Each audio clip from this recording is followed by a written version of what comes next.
The anime opens with a group of girls preparing to perform music before the scene shifts to a school, where a timid girl nervously approaches the music room. She peeks inside, sees students practicing, and panics, stumbling, screaming, and then running away. Outside, she pulls out her daily luck calendar and sees the message for Thursday. Very unlucky. A bad day for anything new. The next morning at home, as Yuta puts on her shoes to leave, her mother calls to her and tells her that she'll be late from work that night. Yuta asks about dinner, and her mother replies that she can warm it up. Yuta quietly thanks her before heading out.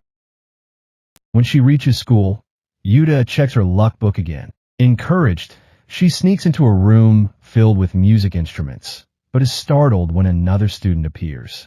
Terrified, Yuta can't get any words out, but the other girl reassures her, introduces herself as Sayaka, and explains that she's a first year too, just like Yuta after panicking in the music room. Yuta rips up the club registration paper and flees to her classroom. She hides at the back, burying her face in her desk, whispering to herself, "I screwed up, they definitely know my face now." Still restless, she begins filling out a new club application form, but hesitates as memories flash through her mind. Her first glimpse of the students practicing music and a fleeting vision of herself running alongside another girl, holding hands before letting go and finding herself alone. Snapping back to reality, Yuta stares at her luck calendar once again.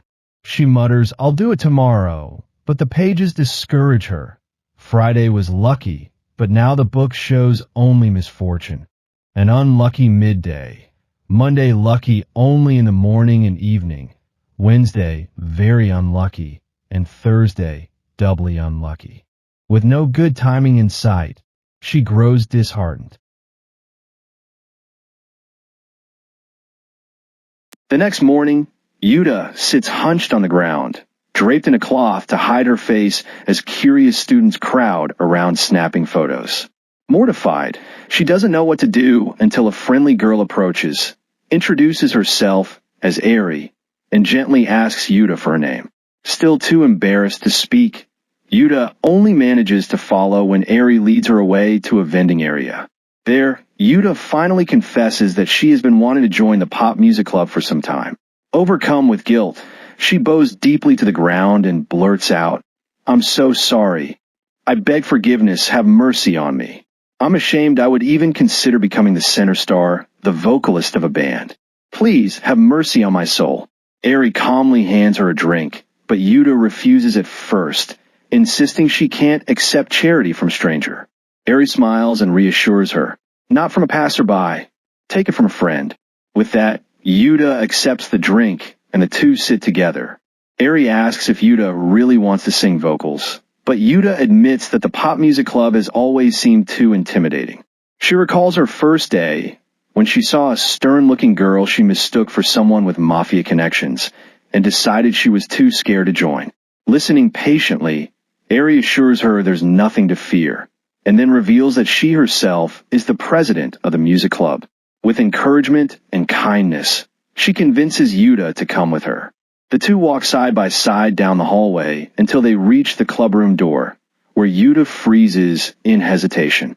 Smiling, Eri steps forward and opens the door for her. When Eri opens the clubroom door, papers flutter through the air, filling the room with lively chaos. Yuta steps inside, wide-eyed at the sight of the music space, until her gaze falls on two girls, one waving cheerfully, the other with dark black hair. The moment she sees the black-haired girl, Yuta freezes in shock. It's the same girl she had convinced herself was connected to the mafia. Eri's reassuring words echo in her mind. "Our club has nice people, so I'm sure you'll be fine." Still nervous, Yuta sits stiffly on the sofa while the girls gather around to introduce themselves. Eri starts first, formally presenting herself as the club president and a second-year student.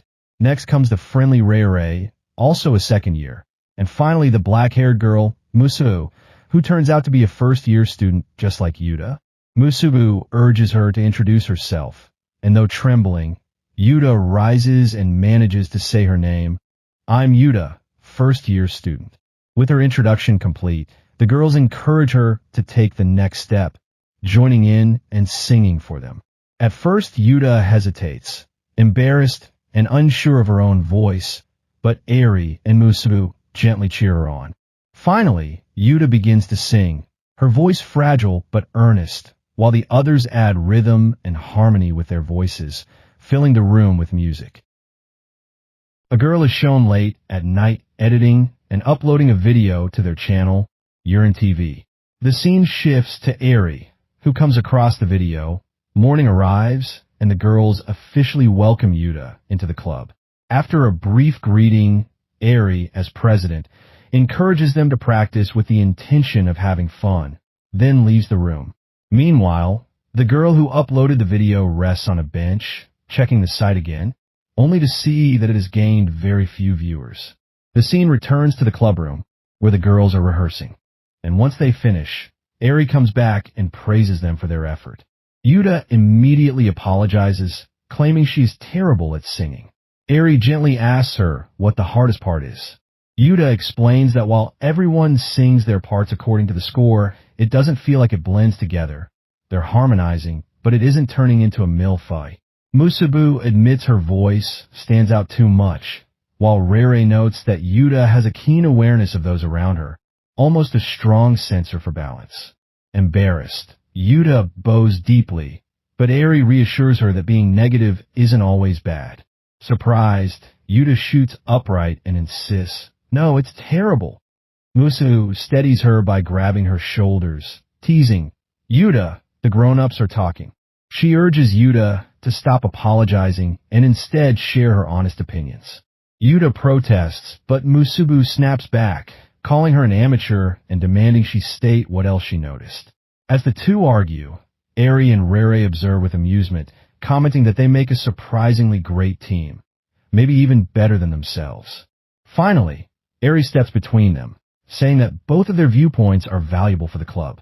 Together, they identify and solve the problem, and to seal their progress, Eri tells them all to hold hands. Embarrassed, Yuta wipes her sweaty palms with a handkerchief before joining in, and soon the four girls are ked together, united in their shared harmony. Rere receives a message, and Musubu asks Eri about the university she once mentioned. Eri explains that before Yuta and Musubu joined, it was only her and Rere, and they had been allowed to practice with a university a cappella club. Yuta is stunned, repeating in shock, "Practice at university?"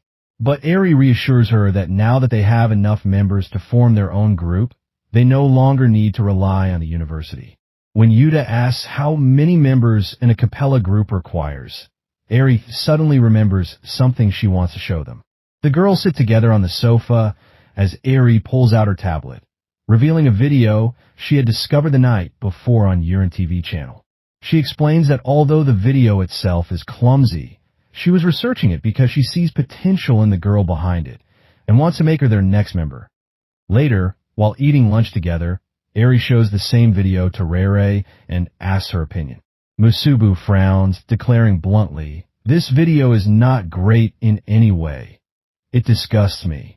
Eri agrees that the video itself is rough, and even Rere admits it isn't impressive. But Eri stands and plays back a section, pointing out the vocal percussion hidden within the performance. Yuta recognizes it, and Eri confirms, "That's right, it's crude, but it's definitely vocal percussion." Rere explains that while the girl is likely imitating others, her rhythm and sounds are clear enough to build on. Yuta is surprised and asks if people can really learn just by imitation, and Rere answers that some already do. Eri then reveals that the girl behind Urine TV is a first-year student at their school, and even in the same class as Musubu. Yuta is left stunned, her mouth hanging open. Soon after, Yuta and Musubu stand outside a classroom door, peering in at the blonde girl absorbed in her phone. Yuta gasps, "It's the Urine TV girl. She looks scary." Musubu scoffs, "I never realized that total failure of a Me Too. BER was in my class." After arguing over who should approach her, They push Yuta forward despite her protests of being too shy. When Yuta finally speaks, the girl, immediately recognizes her as one of the pop music club members.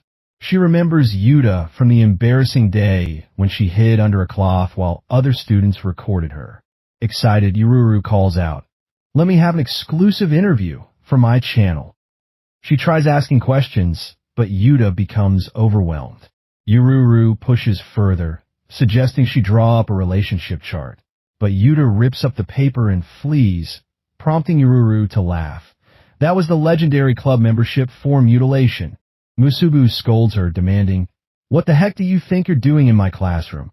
Yuta admits she was terrified. Musubu then takes over, speaking directly to Yururu for the first time. Yururu recalls Musubu's harsh introduction on the first day of class, when she declared she loved music but hated people with no standards. Yururu points at Musubu, saying, "You've been the biggest thing in my head since that crazy intro.